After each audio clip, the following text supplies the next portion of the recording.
Hello friends, அஸ்ஸலாமு அலைக்கும். இப்போ நம்ம என்ன பார்க்க போகிறோன்னா, இட்லி, தோசை, சாதத்துக்கெல்லாம் சைடிஷ்ஷாக வச்சு தொட்டுக்கிட்டு ஒரு வாரம் கூட வெளியில் வச்சு சாப்பிடலாம். வாங்க எப்படி செய்கிறதுன்னு வீடியோக்குள்ளே போகலாம். வீடியோவை ஸ்கிப் பண்ணாமல் பாருங்கள். ஒரு கடாய் எடுத்துக்குவோம். கடாயில் 2 ஸ்பூன் எண்ணெய் ஊற்றிக்கலாம்.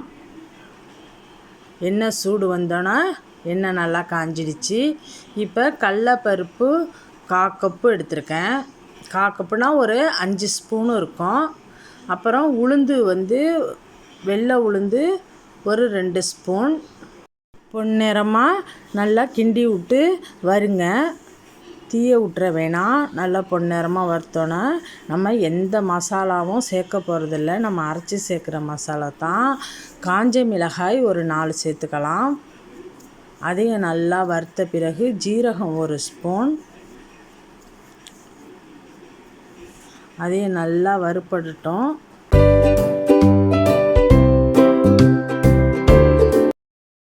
மிளகு ஒரு 4 ஸ்பூன். மிளகோட காரம் தான் நமக்கு. நம்ம மிளகாத்தூளெலாம் சேர்க்க போகிறதில்ல. மிளகோட அந்த காஞ்ச மிளகாவுடைய காரம்தான்.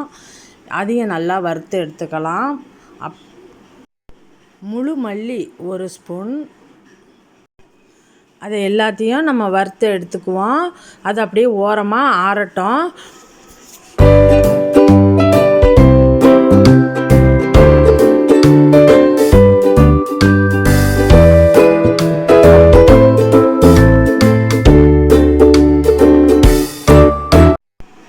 ஒரு சட்டி வச்சுக்குவோம். அதில் நல்லெண்ணெய் சேர்த்தா தான் இந்த சைடிஷ்க்கு நல்லாயிருக்கும். நல்லெண்ணெய் நல்லா ஒரு 4 ஸ்பூன் சேர்த்துக்கங்க.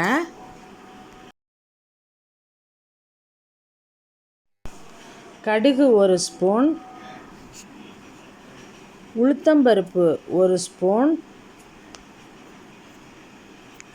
நல்லா பொரியட்டும்.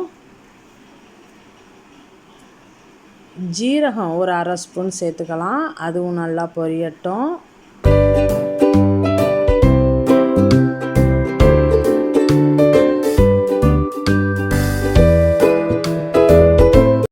ஃப்ரெஷ்ஷான கருவேப்பிலை ஒரு கொத்து சேர்த்துக்குவோம்.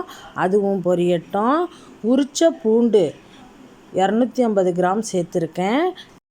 நம்ம எந்த காய்கறியும் சேர்க்க போகிறதில்ல.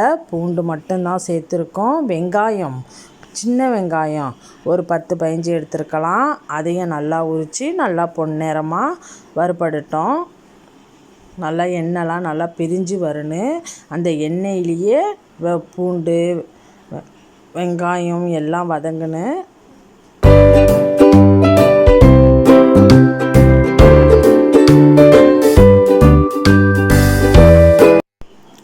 தக்காளி ஒரு 2 சின்னதாக கட் பண்ணி அதையும் சேர்த்துக்குவோம்.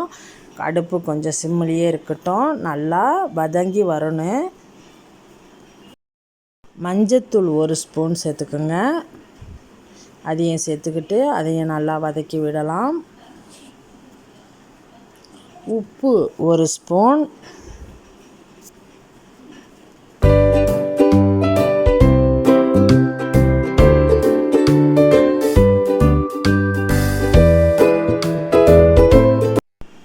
வறுத்து வச்ச மசாலா மிக்சியில் போட்டு நம்ம அதையும் சேர்த்து அரைச்சிட்டு வந்துடுவோம்.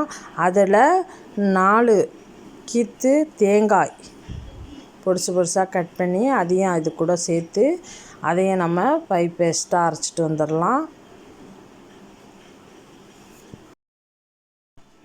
அரைச்சாச்சு. இப்போ பாருங்கள், நல்லா எண்ணெய் பிரிஞ்சு வந்திருக்கு. இந்த டயத்தில் நம்ம அரைச்ச மசாலாவெல்லாம் அதில் போட்டுருவோம். நான் அந்த ஜாடையும் கழுவி நம்ம தண்ணி ஊற்றுன்னு அது வரைக்கும் இது நல்லா மசாலாவோடையே நல்லா பச்சை வாசம் போகிற அளவுக்கு, மசாலா பச்சை வாசம் போகிற அளவுக்கு நல்லா வதக்குங்க. எண்ணெய் பிரிஞ்சு வரும் இந்த மசாலா போட்டோன்னே நமக்கு.